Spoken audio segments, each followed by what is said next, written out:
em 22 comparado a 2021.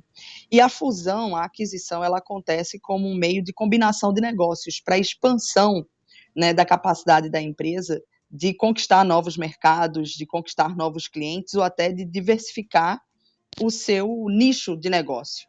E como é que nós chegamos, então, com o valor de uma operação de aquisição da empresa?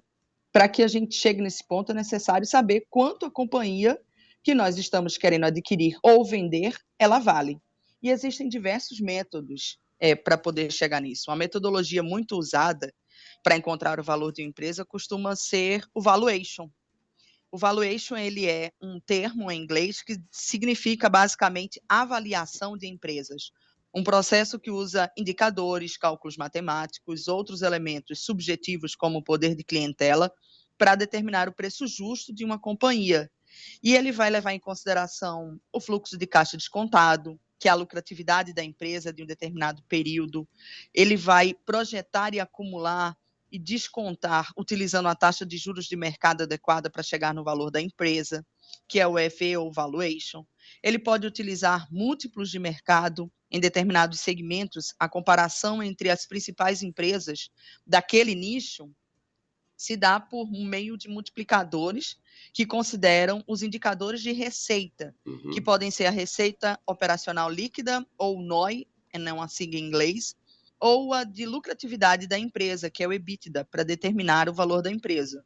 Outra possibilidade é a análise dos ativos, que é conhecida no mercado como book valuing. Neste caso, são considerados ativos tangíveis e intangíveis para determinar o valor da empresa sem levar em conta a sua receita ou lucratividade, porque ela tem ativos que são extremamente interessantes.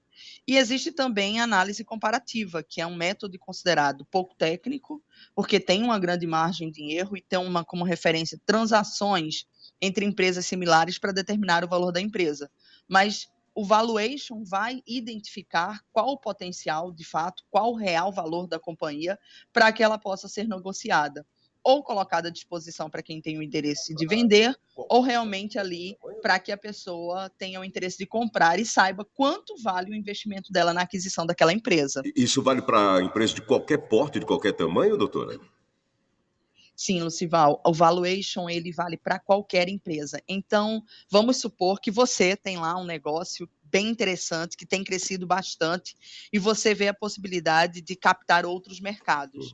Mas você sabe que não consegue fazer isso sozinho. Ou você quer buscar investidores para crescer o seu negócio. Então, qual é a indicação? Conheça o valor da sua empresa. Busque fazer um valuation para saber quanto ela vale, para que ao negociar seja a entrada de novos recursos, ou seja a combinação de negócios através de uma fusão ou uma aquisição, você saiba exatamente quanto a sua empresa está valendo. Ok. Pastor Rodolfo Souza quer também formular uma pergunta para a doutora Poliane Cunha. Doutora Poliane, bom dia. Bom Doutora, dia. segundo Kierkegaard, né, o pai do existencialismo, e na cosmovisão dele, ele diz que a fé é um salto no escuro. No mundo dos negócios sim. também existem os desafios. Quais são os princípios, ou os principais, digo, desafios e riscos jurídicos em uma transação de aquisição ou fusão? Pastor Rodolfo, se você não fizer um negócio bem estruturado, é só um salto de fé mesmo. Porque você não sabe o que você vai esperar se você não procurar conhecer quais são os riscos dessa transação. Só tem risco na transação? Não. Existe também os desafios, ou melhor, os benefícios de se buscar uma fusão ou uma aquisição se traduzem em maior sinergia, em ganho de escala, acesso a recursos preciosos que muitas vezes você não tem e numa combinação de negócios você acessa, uma expansão geográfica, redução de impostos, entre várias outras possibilidades bem bacanas. Só que os riscos racionais de uma fusão, eles podem destruir o valor da empresa, das empresas que se fundiram ou que fizeram aquisição. E a maioria desses riscos são a expansão numa segmentação de atuação diferente, a aquisição de uma empresa de tamanho excessível ou uma criação de conglomerados que não faz sentido no mercado. Quando nós falamos de expansão, de segmentação de atuação diferente, nós estamos falando daquelas empresas que foram fusionadas ou adquiridas, mas são de ramos de atividades que não estavam relacionadas ao principal do negócio da empresa compradora.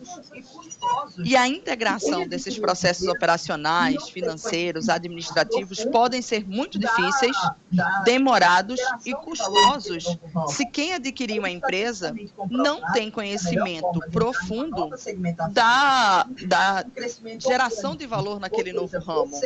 É estatisticamente comprovado que a melhor forma de entrar numa nova segmentação de atuação é um crescimento orgânico, ou seja, você expandir naturalmente, e não um crescimento inorgânico que aconteceria pela fusão ou aquisição. Por exemplo, um crescimento orgânico, nós teríamos aí o exemplo da fusão da Sadia Perdigão, que foi um crescimento dentro da mesma área de atuação, em que elas cresceram para justamente desenvolver sinergia, compartilhar clientes e expandir geograficamente. A outra possibilidade é quando você tem aquisição de empresa de tamanho excessivo, ou seja, quando a empresa adquirida ela é tão grande que é acima de 50% do valor da adquirente. É um desafio muito grande. Então, trazer todos os processos operacionais, financeiros, administrativos, também é um desafio muito grande. E está comprovado doutora, como são tratados, então, os direitos também dos acionistas minoritários em uma operação... Comprar empresas de um porte menor, para que não supere esse tamanho. Doutora, como são tratados, então, os direitos também dos acionistas minoritários em uma operação de aquisição ou fusão de empresas? Nesse tipo de transação. A lei das sociedades anônimas, ela tem um cuidado bem especial com os acionistas minoritários para evitar que eles sejam prejudicados nesse tipo de transação. Então, existe a possibilidade de desistência, onde o investidor minoritário ele pode se retirar da sociedade, alegando que ele terá prejuízo, ou seja, que as decisões estão lhe prejudicando. Ele pode ser ressarcido pelo valor que pagou pelas ações, porque ele não tem o poder de decisão para definir quais são os rumos da empresa. Existe também o tag-along, que é um direito de vender as ações quando a empresa passa por uma mudança de controle, ou seja, justamente a fusão, a aquisição, e o acionista minoritário ele não acredita no futuro da empresa. Do valor pago pelas ações que o novo controlador irá comprar, ou seja, o valor do bloco, e também a venda no fechamento do capital, em que se uma empresa vai fazer um OPA ou parar as negociações das suas ações, ela vai lançar uma oferta pública com um preço justo para que as ações sejam adquiridas, incluindo a dos minoritários. Então, existe esse cercamento com relação aos direitos do minoritário, justamente porque ele não tem o poder de controlar ou tem pouco impacto nas decisões da empresa. Doutora Poliane, quais são as opções disponíveis para resolver disputas ou desacordos durante uma transação de aquisição ou fusão de empresas? Ela não está te ouvindo aí bem? Ouviu a pergunta dele, doutora Sumbioquida? Ah, sim, tudo bem. Bem? Agora sim, ok. Ótimo.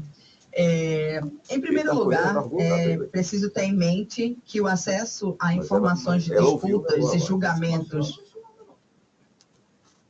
Pois não, pode falar, doutor. Pois não. Em lugar, é necessário ter em mente que as informações de acesso de disputas e julgamentos precedentes em aquisições e fusões ele é limitado, porque a maioria das transações de fusões e aquisições elas são contratualmente sujeitas a procedimentos arbitrais e sigilosos para resolução de conflitos, ou seja, são resolvidas por via negocial. A maioria dos contratos de fusões e aquisições, eles acontecem quase que de maneira importada, porque a estrutura e as principais cláusulas negociadas, apesar de acordadas no Brasil, elas se assemelham com a prática estrangeira, principalmente nos Estados Unidos e na Europa. Porém, a maioria das disputas que surgem ocorrem depois de anos de assinatura dos contratos, por potenciais conflitos que são referentes à interpretação de cláusulas pactuadas nas transações. E essas partes, elas são mais recorrentes no que nós chamamos de de complemento de preço, que está atrelado à verificação de resultados futuros da empresa, que muitas vezes não se realiza como esperado. possibilidade de resolução, o que nós temos de melhor é o juízo arbitral, porque ele facilita a resolução dessas demandas de acordo com o contrato que foi definido entre as partes na transação, porque existem câmaras especializadas no tema que julgam com base nas práticas de mercado e nas leis já existentes nos países onde as transações são mais comuns, ou seja, julgam por similaridade, e você consegue ter uma melhor visualização do resultado do julgamento. Não se recorrendo à câmara arbitral, nós vamos ter o judiciário, que trata isso em matéria civil, que vai julgar esses casos de acordo, julga dentro do Brasil, mas existe uma menor percepção do resultado por conta das especializações do caso. E que realmente você ganha naquela transação e que se defina juízo arbitral para a resolução de demandas futuras, caso elas venham a existir. Que tema interessante. Doutora, muito obrigado. Pena que o tempo já se foi, né, doutora Poliana? Doutora Poliana Cunha, um tema importantíssimo, fusões e aquisições de empresas. Para finalizar aqui, nosso ouvinte Jamile Santos, do bairro Santa Mônica, quer saber como ela entra em contato com a senhora, com o seu escritório, por favor.